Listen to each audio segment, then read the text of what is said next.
Hello, so welcome everyone to our very first pre-conference workshop. My name is Josh. I'm a fourth year studying math and econ, and I'm one of the operations co-directors here at FLETCHCon. Hi everyone, my name is Melissa. I'm a second year studying EECS and I'm the other operations co-director. So to start off, this is what the workshop outline is going to look like. So we're going to start off by going into exploring why budgets are important. Then we're going to go and try to create one and look into how exactly we would do it.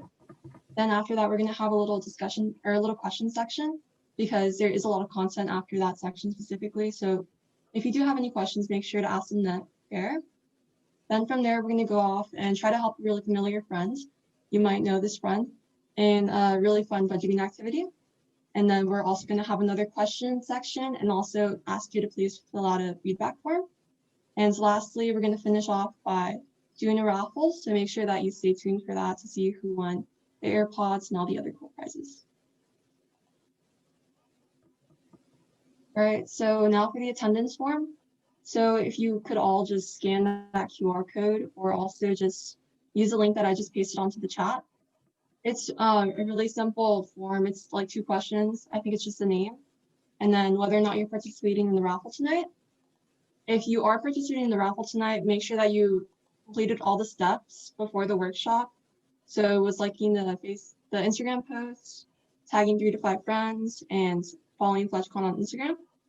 And also, yeah, just make sure that you fill this out as soon as you can because we need to make sure that we have all of these forms, all these submissions ready for our members to pretty much just sort through it and make sure that everything's good to go for the raffle.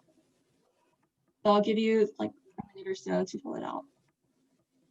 Anyone that's just arriving, I just copied a link onto the chat and you can also scan the QR code on the slide. And yeah, just pretty much fill out the attendance form as soon as you can.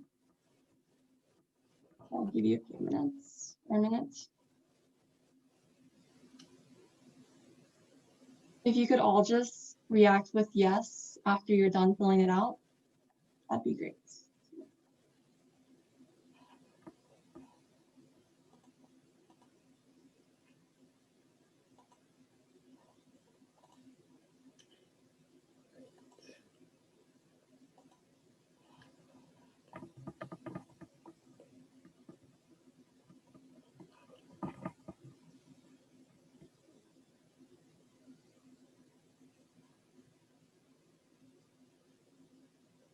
All right, I think we should be good to go. Just make sure to fill it out. The link is on chat. So for our next slide, we're going to go and look into some statistics. So the first statistic that you see is 74% of families in the US say that they live paycheck to paycheck. So that's already a really big percentage and it's surprising on its own. It's nearly 3/4. And not only that, but there's also another statistic, which is 30% of all adults have no emergency savings at all. So these 2 conditions actually provide unethical businesses an opportunity to thrive. And one such business is the payday loan industry. In this model, lenders benefit off a borrower's inability to pay off a debt. And they often trap people in cycles of debt through high interest rates and negative blows to their credit scores. And we just wanted to say that we personally understand that a lot of you here at this workshop will most likely be going off into high-paying jobs, and you might not see the immediate benefit of budgeting, but it's likely that you'll come across someone that will need these. Just looking at these percentages, they're really high. So whether it's a family member or someone you know, just take the skills that you learn in this workshop to help spread financial literacy.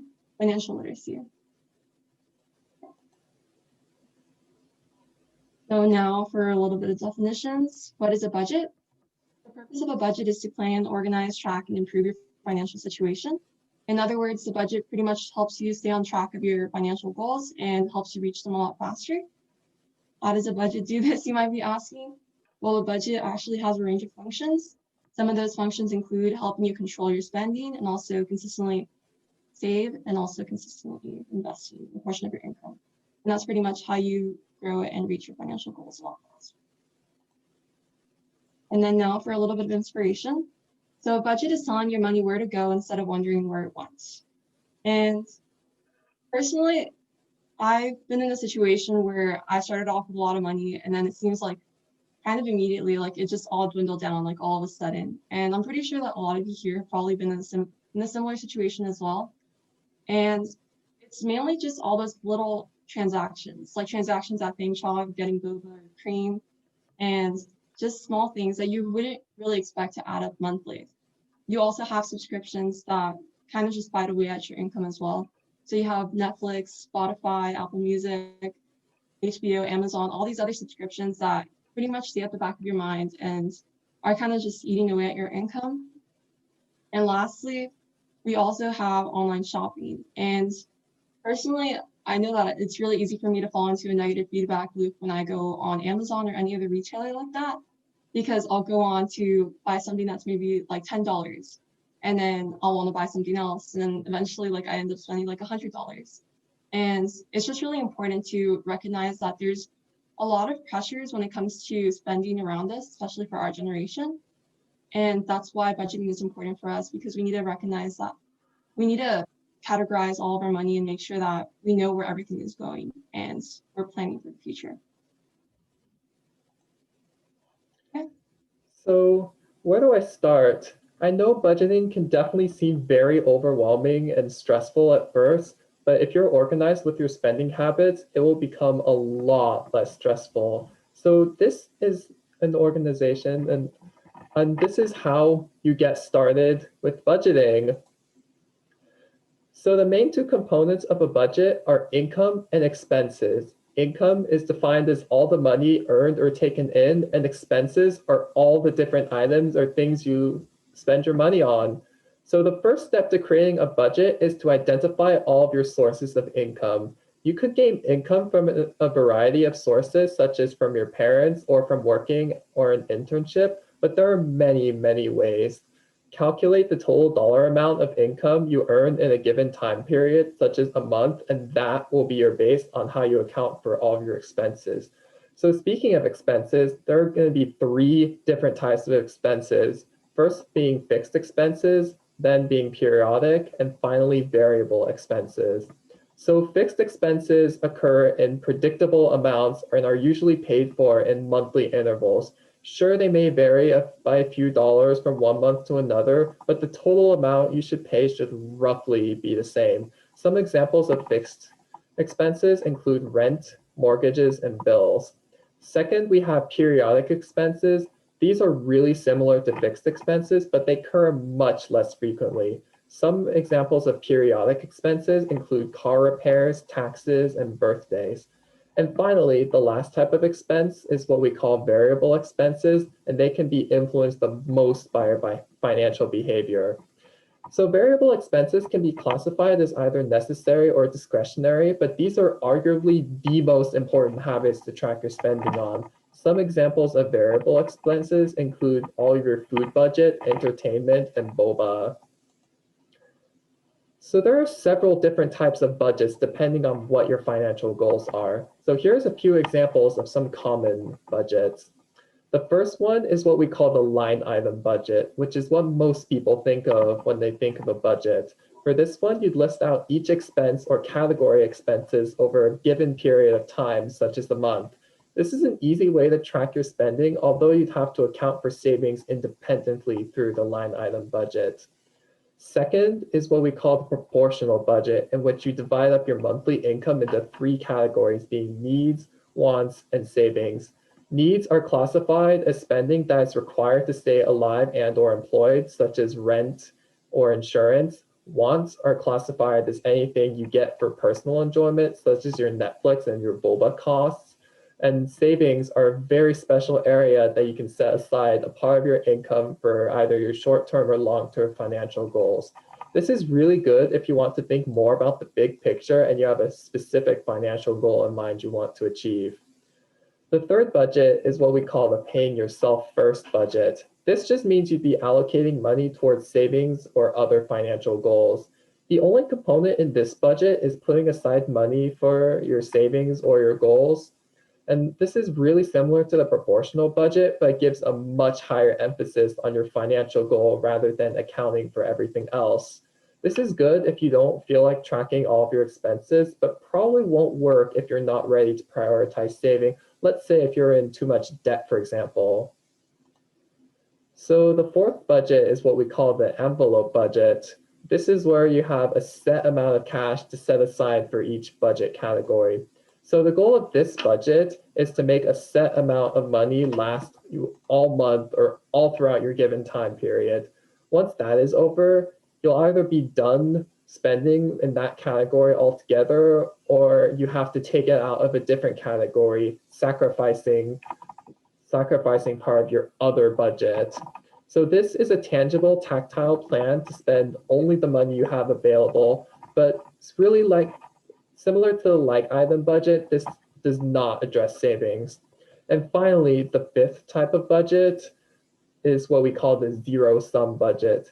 This is a budget where every dollar in your income has a specific place.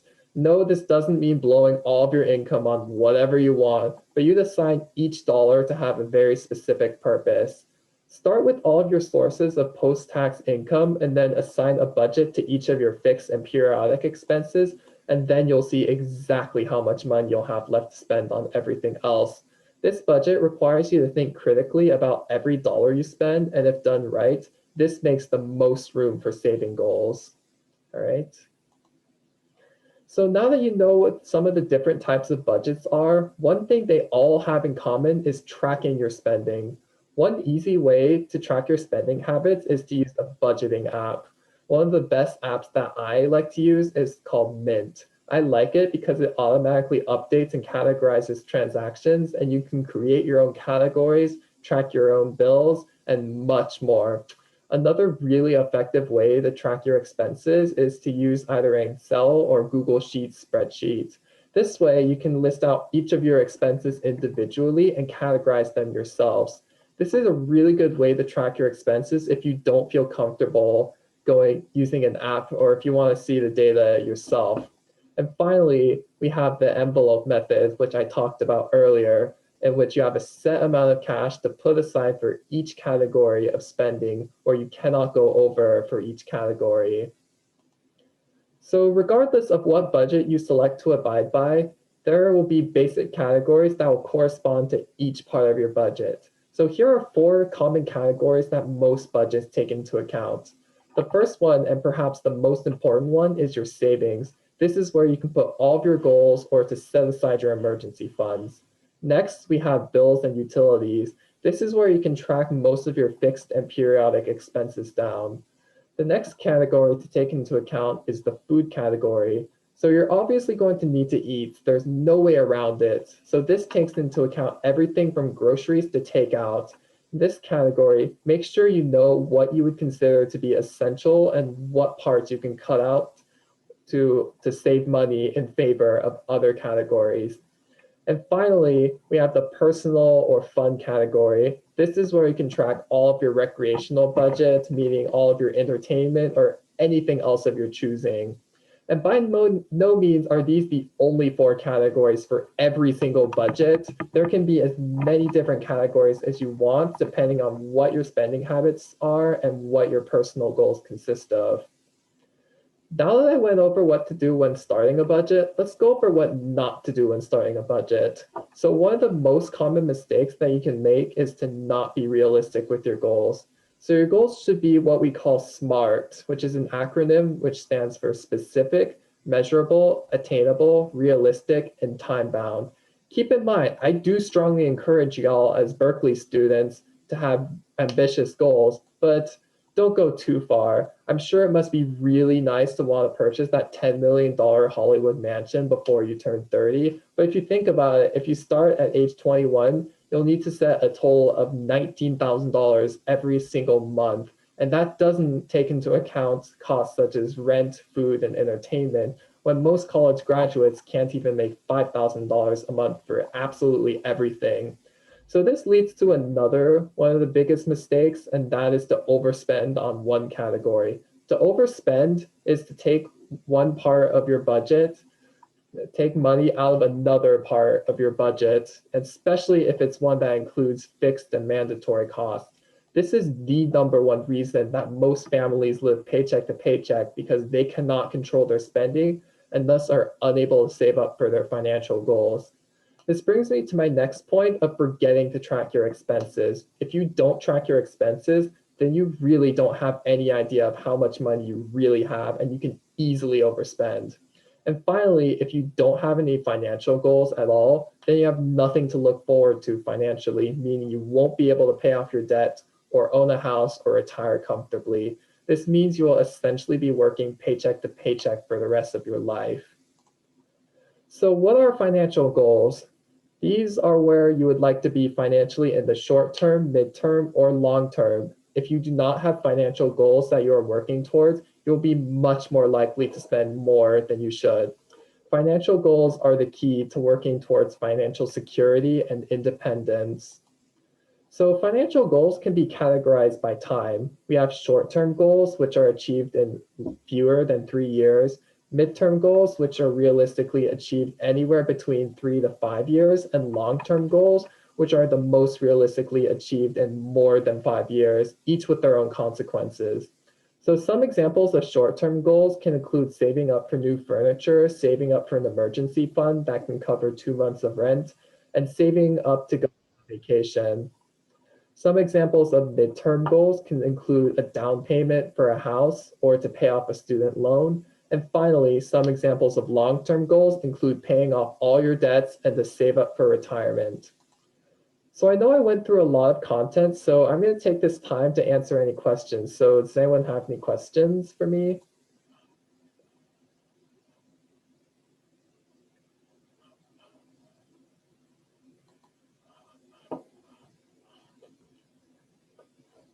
I actually cannot see the chat, so if you have any questions, can you just unmute yourself and ask me out loud?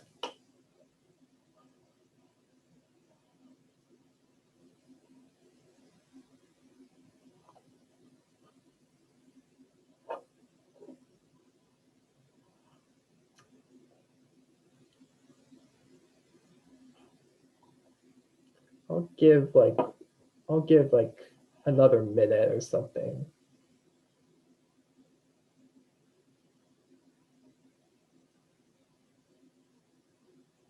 Josh, is it your lighting that is causing your screen to be so grainy? Yes, and unfortunately it is out of my control, so I cannot fix that. Thank you for your answer. All right, good question. So I guess we can move on to the next section now. If you have any other questions, we'll have another section at the end for you to ask them. So now we're going to move on into the budgeting activity. So you can scan that QR code. It's probably a little bit more helpful to use the link though, because it'll lead you to a drive where you can access all the different documents you're going to be using for this round. So pretty much what we want you to do for this round is we're going to give you a bank statement, and we just pretty much want you to look at it, try to make any observations, and then just fill out a discussion worksheet for your breakout room and also a budget for your breakout room. You can move on to the next slide. Okay, so getting to know a little bit more about the person we're helping. The person we are going to be helping is Oski. He is currently living in Berkeley with 3 of his closest friends, and like any other Berkeley student, Oski loves takeout, boba, online shopping, and so forth. Pretty much your average Berkeley student. And in terms of their source of income, Oski has $7,000 saved up from their internship at Microsoft. And they do have a source of income for this summer, so they're not really too worried about what's going to happen after June because they know that they'll be making money by then. But at least the $7,000 needs to last them from October all the way up until June. So make sure that you consider that 8-month timeline when you're making your budget. And now in terms of financial goals, Oski's short-term financial goal is to start an emergency fund worth 2 months' rents. Usually emergency funds are worth 3 months paid, but for this section, we're going to go ahead and just kind of minimize that because we are working with a shorter timeline. So yeah, those are pretty much all the things that we want you to do. If you navigate to the budgeting materials drive, you should see that there's 2 sets of documents for each of the breakout rooms. So just make sure that you're working on the right document when you're in your assigned group, I guess. And within each group, we're also going to place a FLETCHCon member. So if you have any questions, go ahead and ask them for help. And they're going to be there to just facilitate discussion and help you guys get through all the activities. And aside from that, also to add on to the budget template, it's pretty simple. There's only 4 categories, but if you'd like, you can add a few more categories like entertainment or anything you think would be fit. You can also think about things that you should cut back on for OSCE. And also for this activity, it'd be pretty helpful if you had a calculator on hand, because I definitely needed one. But other than that, Jasmine, you can go ahead and put us in breakout rooms. All right. All right, so thank you everyone again. I hope you had a lot of fun in the breakout rooms. I know that I had fun with my breakout room 6. And now we just kind of wanted to give you all a bit of final tips to sort of take away from this presentation. So you can go ahead. So the first tip is to create SMART financial goals. SMART is specific, measurable, attainable, relevant, and time-bound. So like Josh said before, you should make sure that your goals are realistic, because if you have a goal that's like, I want to buy a Lamborghini in a year, then obviously you're not going to get to that goal. And as soon as you realize that, then you're just going to give up and you're going to think, okay, like finances aren't for me, like whatever.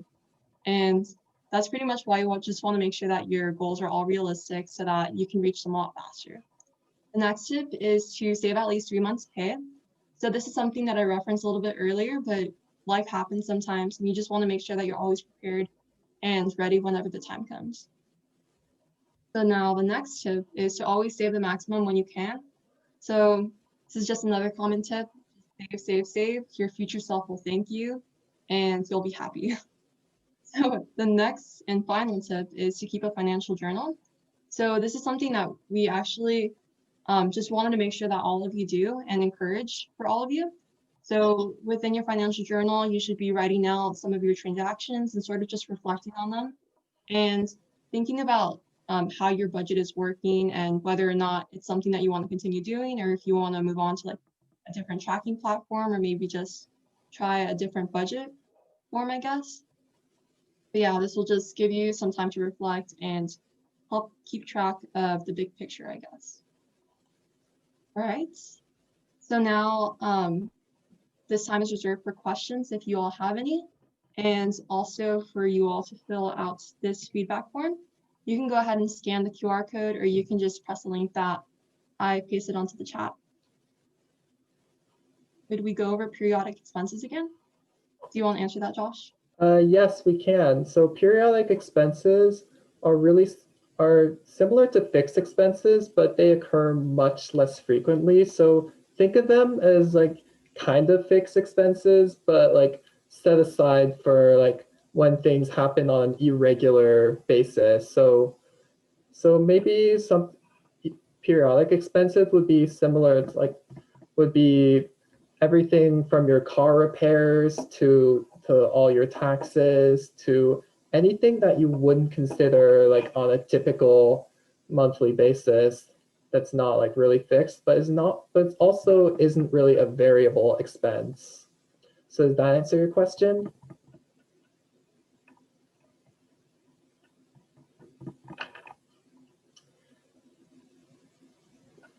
Okay. Melissa, you're muted, by the way. Thank you. But yeah, please fill out the feedback form for OSCE. You really need to like. Any other questions?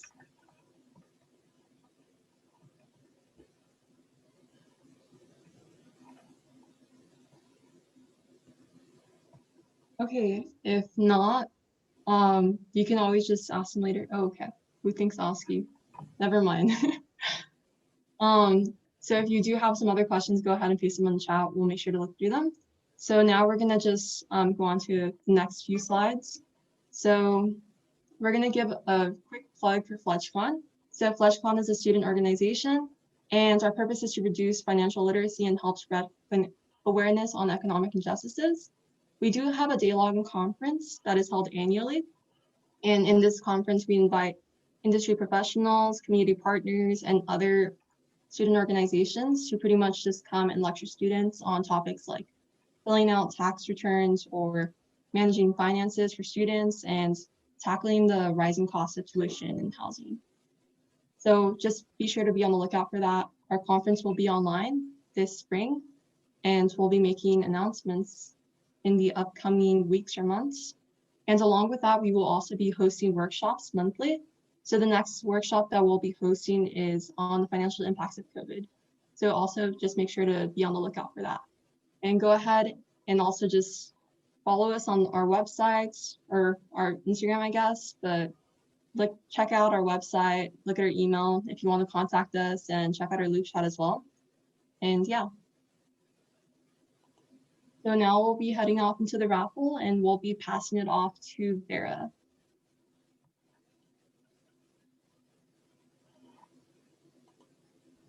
Hey everyone, super nice to meet you all. Thank you so much for coming. I really hope you enjoyed today's financial literacy workshop. My name is Vera and I'm part of the internal operations team, and I'm also an economics and data science major. This is my junior year at UC Berkeley. And so I'm going to be sharing my screen. The first prize will be a $50 Amazon gift card. And this is all going to be randomly done by a spinning wheel. So yeah, hope you guys win.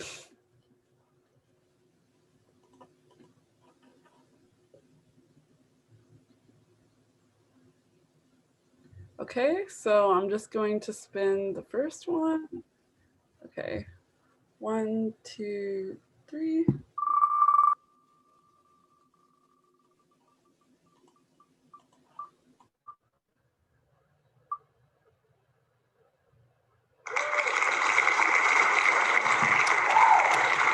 So our first winner is Anna. Congratulations, Anna. You got a $50 Amazon gift card. And then, sorry, I'm gonna try this one more time.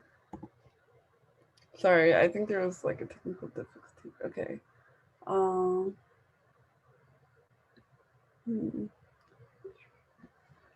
Sorry, I don't know why I sent it.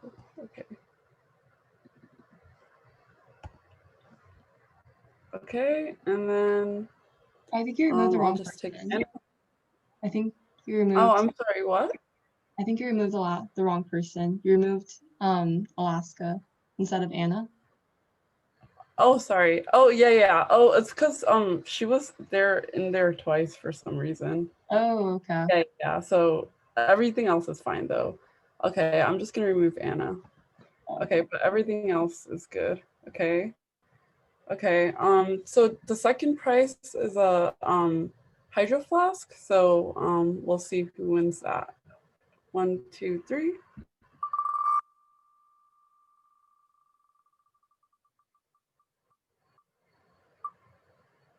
Oh my gosh. Okay, congratulations, Quinn. You're our winner for the hydro flask.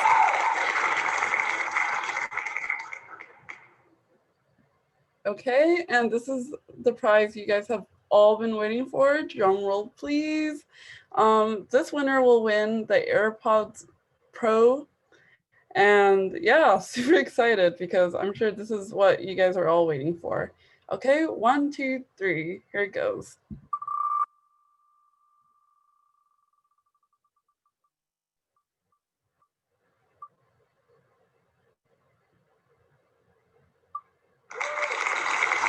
Wow, congratulations, Noah.